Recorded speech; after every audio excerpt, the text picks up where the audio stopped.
James William Sears. About the age of 14 to 16, every time I hit the breakfast, lunch, or supper table, my father had served in World War II.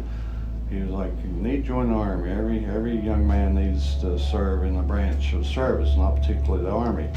I was like, "No, Dad, no, I'll never go to the Army. I'll never go to the Army." And when I turned 18, I graduated and I started working in the fast food industry for like 9 months. I was like, I'm not getting nowhere. So I just walked out one night off my job Friday night, went home and told my dad, because I always said, "I'll buy you a car and give you $500 if you join the service." And I went home that night and I said, "Dad, we're going to the recruiter's office on Monday." And he said, "What?" I said, "I'm going to join the Army like you've always preached to me." He's like, "Now, son, think about it." He said, "Make sure it's what you want." So after all them years of him lecturing me that, then it kind of scared him when I decided to do it. So that's why I joined the Army, just pressure from my dad, and I knew that it would make him proud of me. So I went ahead and joined to serve my country. Well, my MOS was a 63 Tango, which is a Bradley Fighting Systems vehicle mechanic. So once I trained for that in school at Fort Knox, Kentucky, I got attached to a unit in Fort Stewart, Georgia. It was a combat, or it was an infantry unit, but it was mechanized infantry. So I worked on personnel carriers and jeeps and trucks. And so after I left Fort Knox, I never actually got to work on a tank. It was personnel carriers. Well, back in the day, they had what they called, we had exercises with the Egyptian Army every 2 years. So Fort Stewart, Georgia was 24th Mechanized Infantry, and they specialized in desert wars. So every 2 years, we'd either go to Egypt, Fort Stewart, Georgia would, or we'd go to the National Training Center. It would alternate every year. So the year I was at Fort Stewart, Georgia was 1985. So we deployed to Egypt to play war games with the Egyptian government for a whole month. And then the next year, the post would go to the training center in California, and it would alternate. But after that 1989, I believe, after the Iraq War, they stopped that every 2-year program, going to train over in Egypt. Okay. I'm thinking about June of '85. We was on an exercise on post, and we was out in the field for a week. Well, we had a vehicle, the ramp was about a 1,000-pound ramp on the personnel carrier, and I had a problem, it wasn't going up. So my whole unit left me out in the field. I was a mechanic with the driver and told me to fix it. Well, when I determined what it was a reservoir pump that would hydraulically lift that 1,000-pound door.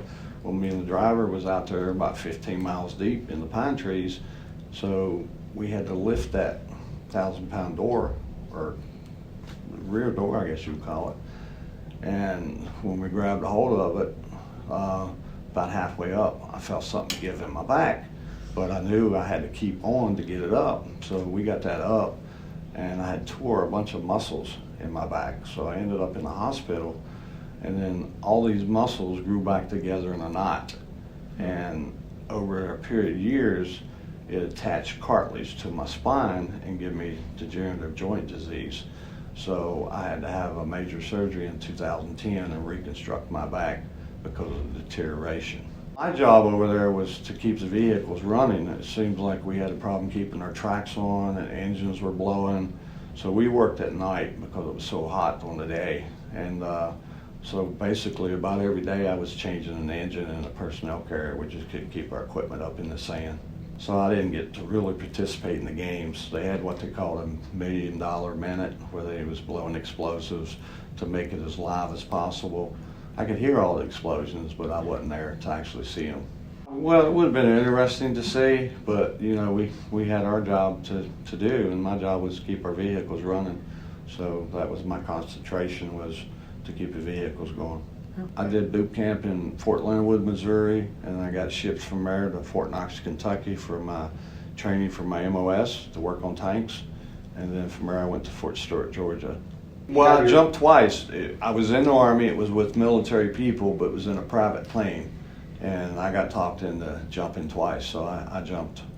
It was scary because I was scared of heights, but once you got out and you knew your chute was deployed, and you was going to safely make it to the ground. It was the most exhilarating experience. I mean, it was just so quiet, and you could see for so many miles. It was just peaceful. And when we got to the ground, I was like, thank God I got this over with. And it's like, now you need to go up again, because if you don't go the second time, you'll never do it again. So on the way up in the plane, I was like, oh my God, I done did this one time, showed my bravery, now I gotta do it again. Because you actually would stand on a little step outside the plane, and then the plane had fixed wings, and you would have to grab a hold of that brace going up to the wing and let your feet go, so you're actually holding on the airplane wing, flying through the air until your jump master tells you to let loose. So that was pretty wild, you know, flying through the air, holding on to an airplane wing. No, I never hung out with Meekot, but, you know, like I say, when I passed him in the hallways, I'm thinking he was like 3 years ahead of me, but he would always speak and friendly. He never put himself above anybody. He spoke and talked to everybody in passing. You know, he was one of the most friendliest guys I've ever met in my life. Beirut, well, when it first come across, my recollection is Meekot was one of the first that was identified. So it hit our small town pretty hard that we lost someone that we knew, and for no reason at all, for the explosion to happen. So it was pretty upsetting. I feel great. I served my country, and like my father told me, I also told my sons.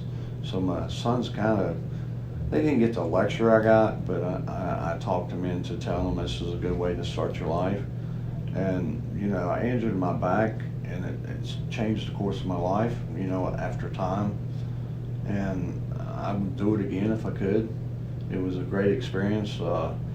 When I got out, because of my injury, I was unable to re-enlist, and I can remember going up Interstate 95 with tears in my eyes, because I was kind of lost. When you're in the military, all you got to do is show up for work, and everything else is taken care of, somewhere to live, food on the table. So I was kind of lost when I got out. I could have re-enlisted in some fields that I wasn't interested in. I really wanted to be an underwater welder, and I couldn't get into that because of my back.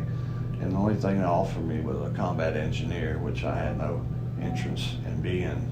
So I decided to go ahead and get out. So it was a tough decision, because I really wanted to stay in, but I wanted to stay in doing something that I enjoyed.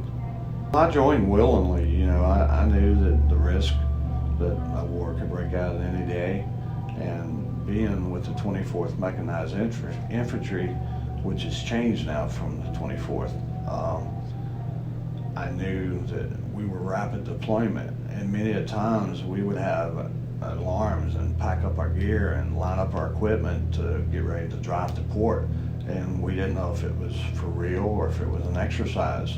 So many times we had to mentally be prepared, because we never knew when we was lining vehicles up if we was actually going to combat or not. We was not told, but they were mentally preparing us for the day that we were deployed. No, I mean, when I went to Egypt, once I got off the ship, because I went over as security guard on the ship, we had like 900 military vehicles, tanks, and Black Hawk helicopters, and so we had to pull security, me and a sergeant and a lieutenant. We was only 3 that went with that equipment. The only fear I felt was about a day before we got into the port of Alexandria, Egypt. We had a Russian ship patrolling us, like checking us out in the international waters. So that was a little spooky, you know, not knowing if we was going to be attacked, the ships to steal our equipment, because there was billions of dollars of equipment on that ship. But when we got to Egypt, there was some protests of having American soldiers over there. So there was riots that occurred, which occurred a couple of days before I actually got into the hotel room for 3 days before I was deployed to the field. And we were scared to go out in the streets, so we were held up in a hotel in Alexandria. This is a picture of my best friend that I lost a few months after I departed the military. He was killed on an exercise on Fort Stewart, Georgia. His name was Kyle Jones, and he was from St. Pete, Florida, and he was like a brother. And it really shocked me when I called home on Christmas Day of 1986, and his father gave me the news he had passed away. This here is a certificate when I was in the military. It was a jump certificate where we jumped twice out of a fixed wing airplane. This here is a certificate of achievement from when I was helping with some National Guards out on Fort Stewart. This here for my working over in the desert tirelessly for hours on end, replacing our motors. I received the Department of the Army Achievement Medal for going above and beyond Call of Duty. This here is another certificate of achievement I received. Here's a third certificate of appreciation. So I got multiple awards because I was a go-getter. I always went above and beyond. When I was at Fort Stewart, I was what they called exempt from duty as far as guard duty, because I was on call 24/7. I lived on post, and if a vehicle come and it needed a part and it wasn't combat ready, and that part come in at midnight, then I was down in the motor pool putting that on, because my XO, the executive officer, was over everybody. He had to keep a list of what was ready to go to war and what wasn't. So if that part come in, it had to be put on, whether it was midnight, 1 o'clock, 2 o'clock, 4 o'clock in the morning. So I was on call 24/7. I knew there was a chance, and it laid in the back of your mind, but I just wanted to serve my country. I knew it would make my dad proud, and it did. He bragged on me and bragged on me. When I was at basic training, they had what they called Fort Leonard Smokeabout. And it was just boxing matches. There was no training. We actually went to a locker room at the gym because you had 6 different weight divisions, and each division you could only have one person. So if we had like 30 people that wanted to box and represent our company, then we had to have a box off. So I was a light heavyweight at the time in that category, and there was 3 of us. So this one guy went up against the third person, and he just like walloped his head. And I was like, oh my God, I gotta box this guy. He was bigger, taller, and faster. Well, no, I wouldn't say faster, but he was more of a boxer than what I was. I was a fighter. So it come up to him, and I was boxing with him, and the other soldiers that was trying to participate, they had to decide who they wanted to represent us. So my E7 sergeant, he says, like Sears, he said, this is what we call Smokeabout. It's 3 one-minute rounds. And he says, Highsmith was this guy's name. He said, Highsmith has more form, but he said, you're so fast. He said, you was all over him. He said, and that's what it's going to take. You got 3 one-minute rounds. So once we got our 6 people to represent our company, we had 35 fights that night in an arena there on Fort Leonard. And my team won 4 out of 6 fights. And in the second round, I TKO'd my guy. I mean, I just bloodied him up. And so they stopped the fight. And my dad, he bragged across the whole town about me boxing in the military, which that was probably my greatest moment. So there was like 35 fights that night. And anyway, I won mine in less than 2 minutes. Because I was fast. My friends told me, it was like, dang, Sears said, we couldn't even see your fist. They was flying so fast, we just couldn't see. I mean, he said, I've never seen nobody so fast. Because I was slender, I was athletic. And I never boxed. But what it took, it was just strong will. And I had more will than the guy I went up against. And I showed it. They stopped it in the middle of the second round. Just thinking about the loss of soldiers, especially my greatest friend.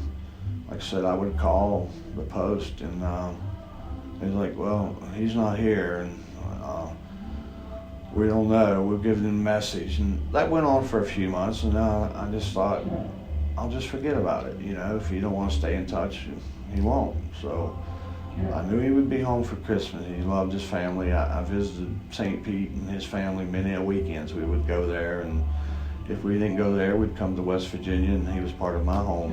And anyway, well, I called his father on Christmas, knowing that he would be there. His father gave me the news that he had been killed in June, and that's why we lost contact. But no one at the post ever told me what had happened. And so that was very upsetting, and it is still upsetting, because I knew we would have been lifetime friends. We were like inseparable. And his name was Sergeant Jones, Cal Jones from St. Pete, Florida. And I miss him and love him to this day. Mecott lays on my mind.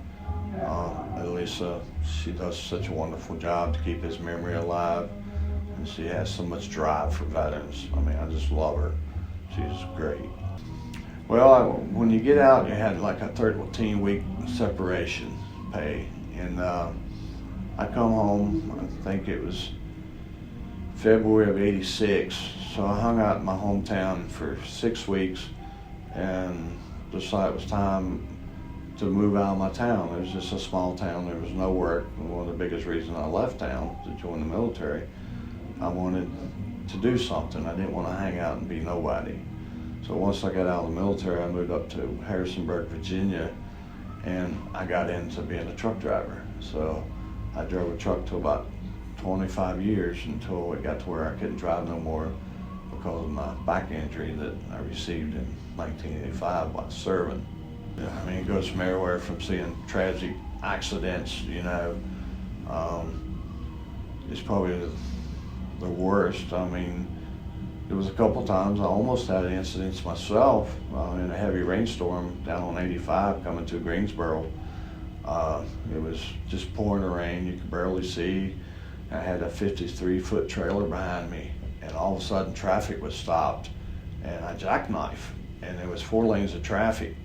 And it's like, oh my God, please don't let me kill nobody. That was my first thought, because there was no way I was stopping that truck. So the truck slid around and went parallel behind all the cars that was in a line. And it's just like I parked that truck long ways in 4 lanes of traffic and come within 2 or 3 foot from causing a major collision. And I was like, thank you, God, thank you, Jesus, because yeah, I mean, it was a scary moment. I was like, I had no control where that trailer was going, but I guess God placed it long ways behind everybody, just like I parked it there. I mean, it was just straight as an arrow, directly behind 4 lanes of traffic. And I owe that to God. I have no, because I had no control of that trailer. I mean, I had the experience, I did what it took, you know, to get it to swing, but the trailer could have went anywhere, and it just stopped perfectly like I parked it. It was something that no one can ever take away from you. It's just, once you get through basic training, AIT, and I think I can speak for everyone, you feel so proud. It's like your chest pops out. You just walk with your chest out because you feel proud, because basic training is no cakewalk. No. I mean, basic training is mentally and physically tough. I mean, they turn you into a soldier. But I like the way America come together in 911. I mean, it seemed like everyone took pride in their country, you know.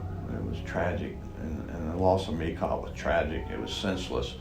He was there to serve his country, and he died proudly.